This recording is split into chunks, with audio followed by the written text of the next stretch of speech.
Mr. Widemouth. During my childhood, my family was like a drop of water in a vast river, never remaining in one location for too long. We settled in Rhode Island when I was 8, and there we remained until I went to college in Colorado Springs.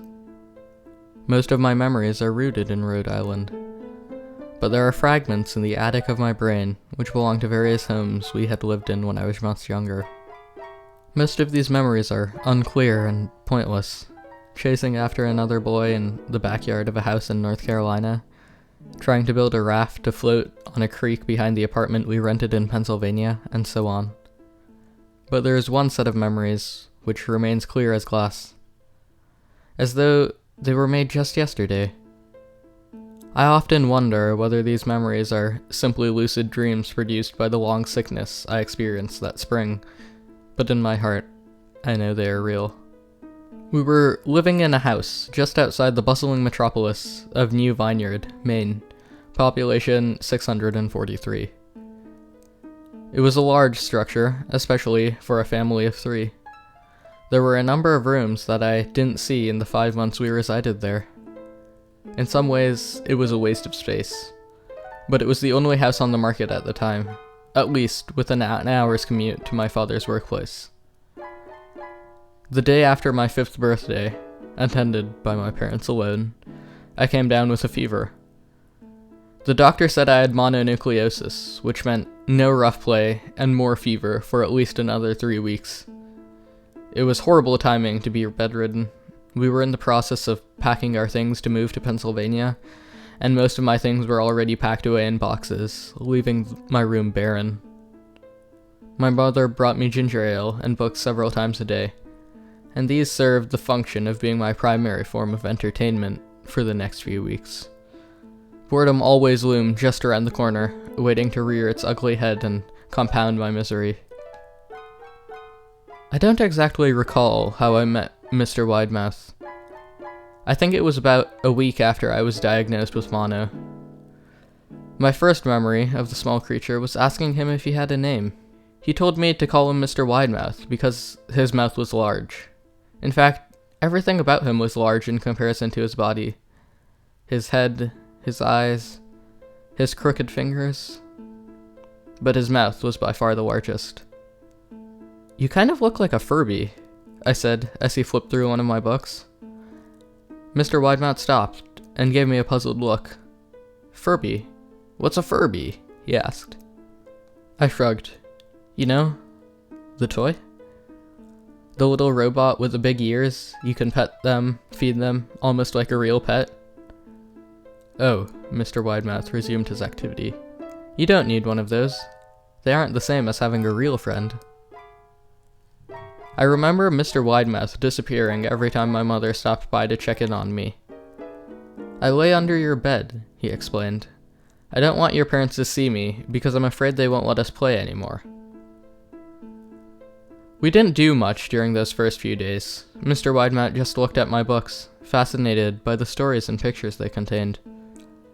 The 3rd or 4th morning after I met him, he greeted me with a large smile on his face. "I have a new game we can play," he said.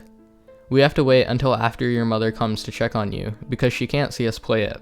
It's a secret game."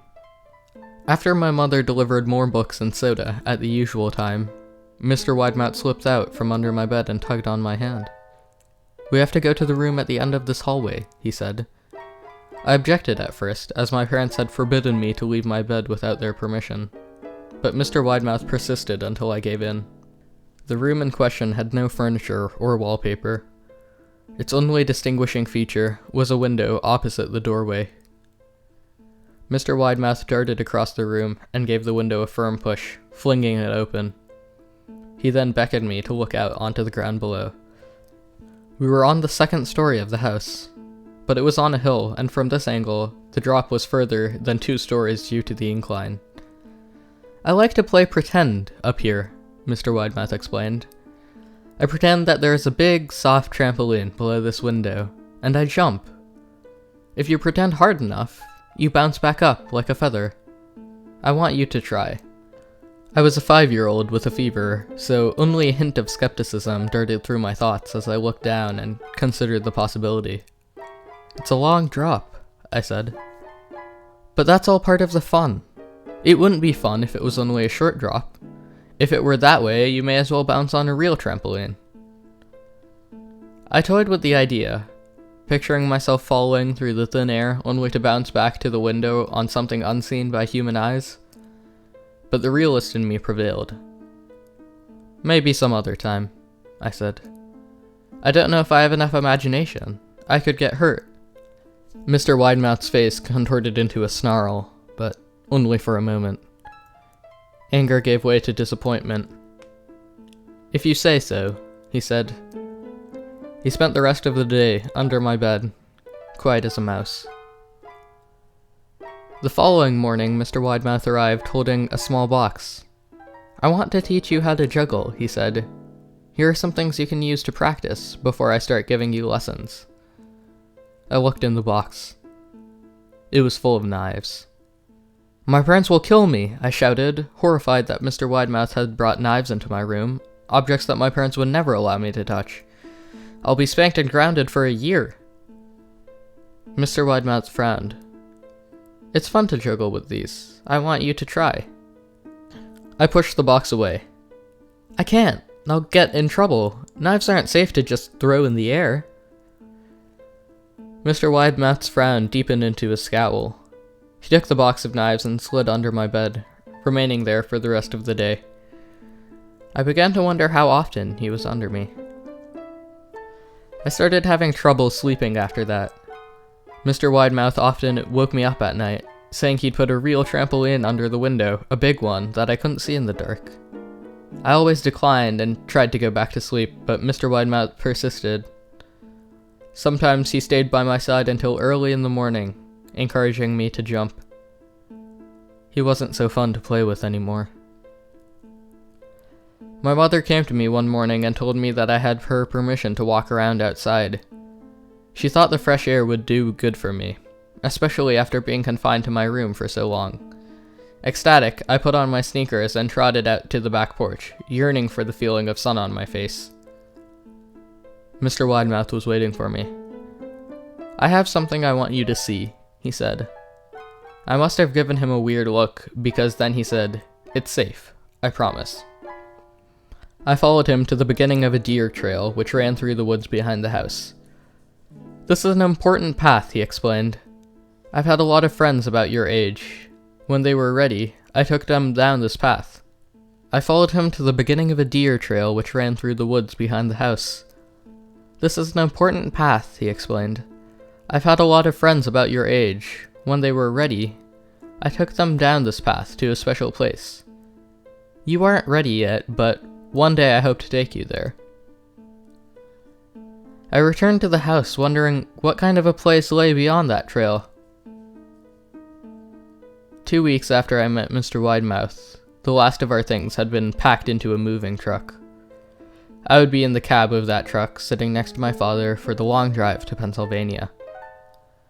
I considered telling Mr. Widemouth that I would be leaving, but even at 5 years old, I was beginning to suspect that perhaps the creature's intentions were not to my benefit, despite what he said otherwise.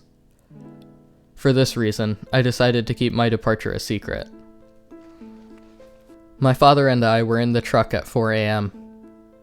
He was hoping to make it to Pennsylvania by lunchtime tomorrow, with the help of an endless supply of coffee and a 6-pack of energy drinks. He seemed more like a man who was about to run a marathon, rather than one who was about to spend 2 days sitting still. "Early enough for you?" he asked.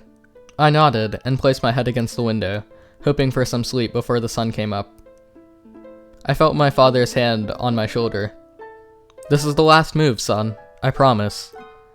I know it's hard for you, as sick as you've been. Once Daddy gets promoted, we can settle down, and you can make friends." I opened my eyes as we backed out of the driveway.